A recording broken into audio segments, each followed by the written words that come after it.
learn, just like it says, much learning have made thee mad. You know, you study efficiently. Okay? You study efficiently. You know what I'm saying? You study to a amount that you start getting weary in the mind. You know what I'm saying?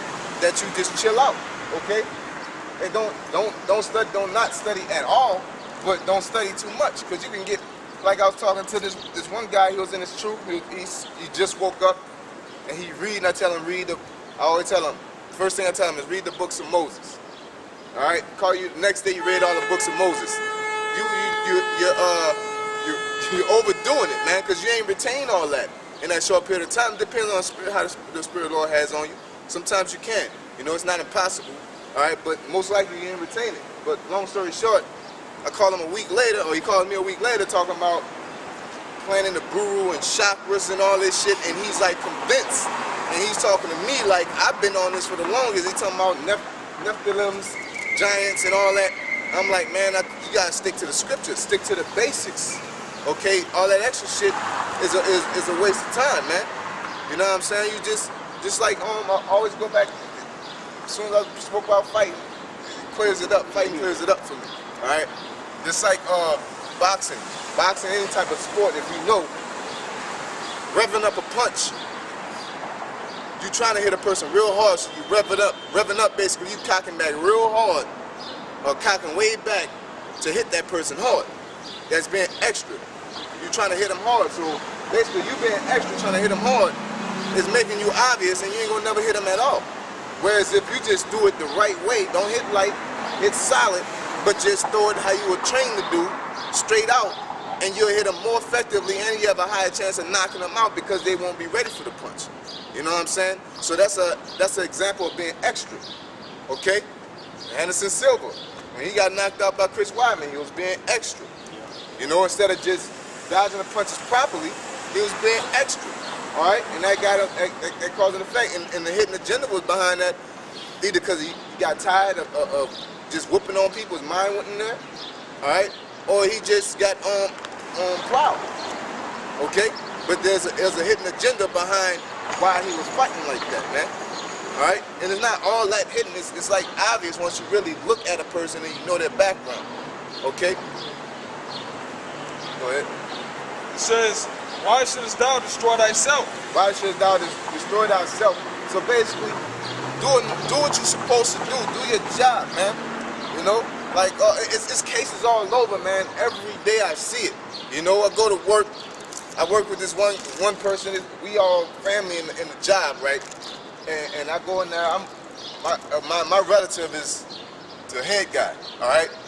So a relative of mine gets on with us, and he's calling the head guy chef. What's up, chef? Man, it's your people. Why you calling him chef? And basically, you do that to kiss ass and show insubordination, man, because you don't respect it. It's a hidden agenda, you know. When somebody try to be your friend and they're talking to you about somebody else, and people don't know this, man, this person messy. If you talking about me to somebody else, you talk to somebody else about me. You know what I'm saying? You're just getting info, but you gotta be balanced. Don't try to absorb that shit for what it is. You know, if somebody give you a gift, don't take a gift if it's not for a valid reason, man. You know what I'm saying? We don't celebrate birthdays, but if somebody hand you a birthday present, that makes sense. All right, it's my birthday. You know what I'm saying? But if it's on a regular day and somebody's like, here, man, don't worry about it. Here you go. You know what I'm saying? And it's just a random thing, not like alms or anything like that. We're talking about random. You know, you're just chilling in the room, watching a movie, and somebody be like, man, some new sneakers. You know what I mean? You shouldn't be like, oh, thank you. You know, new sneakers, can't beat that. You should want to know the reason why. Yeah, you know, just because it's a benefit to you don't make it right. You know what I'm saying? You have to have balance, and that's what I mean by balance in your judgment. You know, to things that could benefit you, you got to give away. Certain things that take from you, give you gain, but it all has to be done the right way. And the scriptures tell you how to do it the right way, man. Like it says, give blind the eyes of the wise. You got to know, if you got to give out judgment, you don't want to be taking nothing from nobody all the time, man. You take what you need. And like I said, with that extra shit being over humble, man. You know, I had that habit, but that's like a man pleaser, and you have to break that shit. Where you like, nah, brother, I don't want nothing, and you hungry as shit. You know what I'm saying? Or no, brother, here, no. Shit, if I need it, man, but I'm hungry, dude. Like, what's up? You know? Hell yeah, I'm hungry. Yeah, you hungry, brother? Nah, brother, or let me pay for it. No, man, hey, I ain't got it like that. You can pay for it, shit, you know? Yeah, because if I had it, I'd do the same. You know what I'm saying? That's all it is. It creates a balance in the society. You know, you ain't got it, I got it, I give it to you. Exactly. You know, even being over humble, you ain't got it, I can't give it to you, so you kind of corrupt the system. You know what I'm saying? So next time, So when you know, when it's my receiving point, I can't go for reality and get what I need because you said no when you needed it. I can't say, you know, yeah, when I need it now. You know what I'm saying? So it corrupts the system. You know, that's what society is full of. Even though they're going for love and all, let's all be together. The world is all balance and judgment and character, man. You know. That was it to that. You got well, because you speaking on balance, read the rest of that.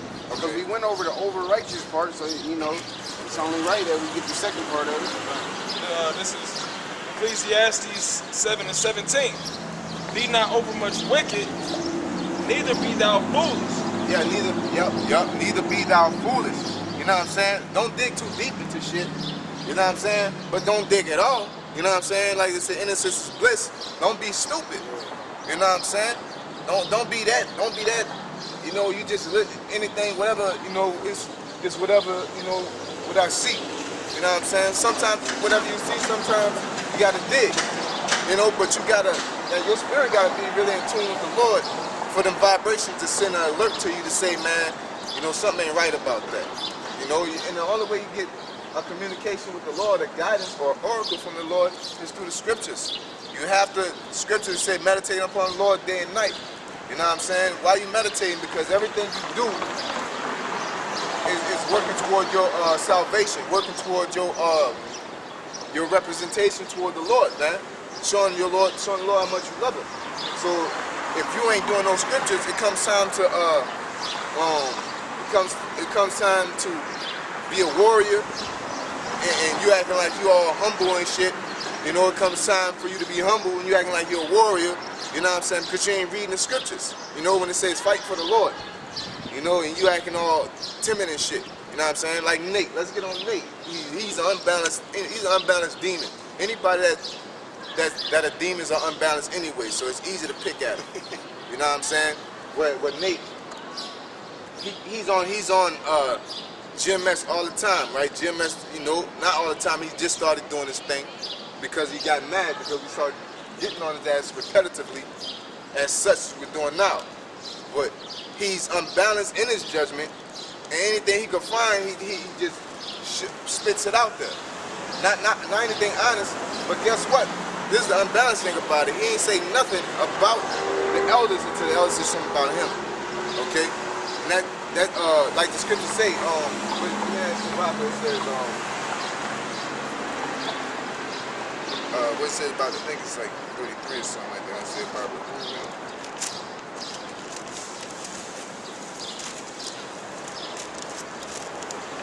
know what I'm talking about? So you get the Bible.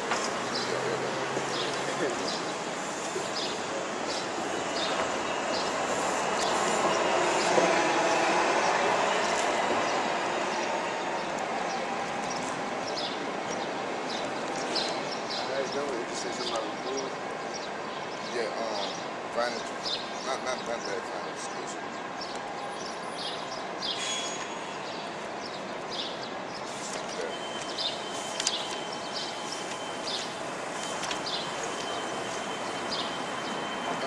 Another thing. Another thing, you know, like you said, what shows he's unbalanced is if he get on these other camps that's going on. You know what I'm saying? Yeah. Cause, well, it ties into what you said. He's saying something about us, because we saying something about him. But the thing, everybody say GMS is bullies or whatever. No, that's not the case. We're just sounding judgment. You know what I'm saying? So if we see something wrong, we're going to point it out, no matter who's doing it. Like we always say, we even do it to our own. You You know what I'm saying? Because that would make us unjust and unbalanced in judgment. You know what I'm saying? We getting on the other camps, but ain't getting on our own brothers. You know? And just in all fairness, they say they're bullies because that's what, that's what they say on the outside because they see GMS getting on everybody. But the scriptures tell you in Revelation chapter 2, that's one of the main chapters I like to bring out. It says, you know, it should irk your nerves when you see a man, a representative of the Lord going off purposely too. It should irk your nerves when you watch on TV and you see these niggas doing all this fake shit, you know, and giving people false hope. You know what I'm saying? It should irk your nerves when somebody's lying on the Lord. You know what I'm saying? It should irk your nerves. So you're supposed to say something, but they give an impression that we're bullies. You know what I'm saying? But at the same time, we're not able to speak on the good things that the brothers have done because that's according to the scriptures, right?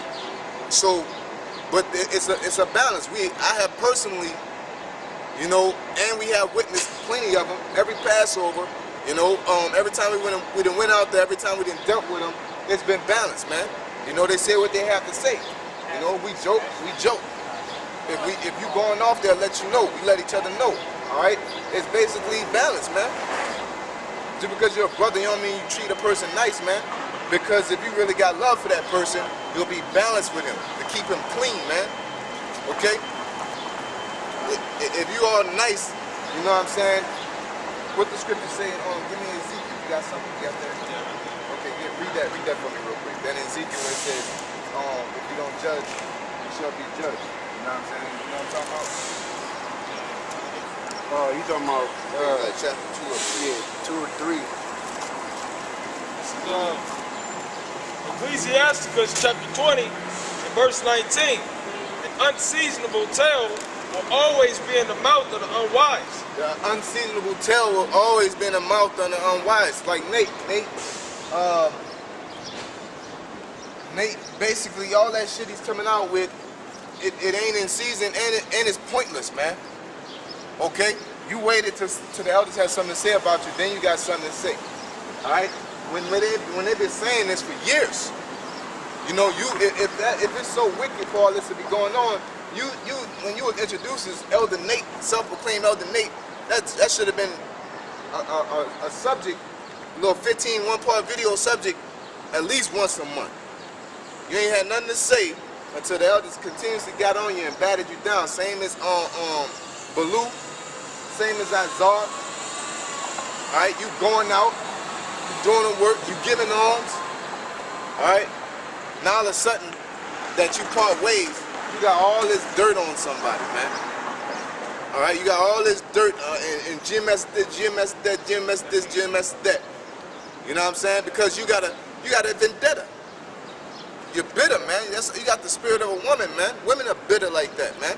You know? It says, a wise sentence shall be rejected when it cometh out of a fool's mouth, or he will not speak it in due season. Yeah, wise sentence shall be rejected. So even if once you get to the point you saying some shit out of season, you could be saying some shit on point. And it's like, man, you know, nobody want to hear you, man. You know, like Baloo, ain't nobody want to hear you now, man. We're talking about juice. Like, you know, and you get it from GMS, but it is a wise sentence to tell people to get healthy. But ain't nobody want to hear you because you're always bickering, man.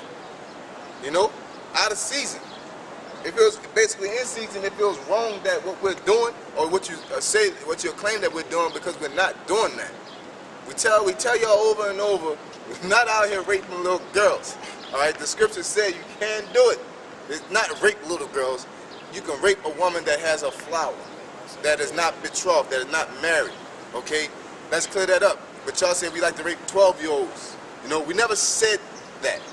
We never came out and said, you know, yeah, you could rape 12-year-olds. I had a 12-year-old myself. I just raped one yesterday. Yeah, you never heard us say that. Okay, we never said that. But you would get on TV or YouTube, which is TV, all right, and say, yeah, they out here raping 12-year-olds. Okay, that ain't balanced, man. Say what we said. Because you got to say it like that, you got to be extra with it. Because what we saying is right. You know what I'm saying? If we saying something wrong, you could just say what we said and repeat exactly what we said. and correct it. Yep. You know what I'm saying? That's what make you niggas slanderers, man, because y'all take what we say and twist it up. We can take what y'all say, take a clip, and reprove you niggas, man.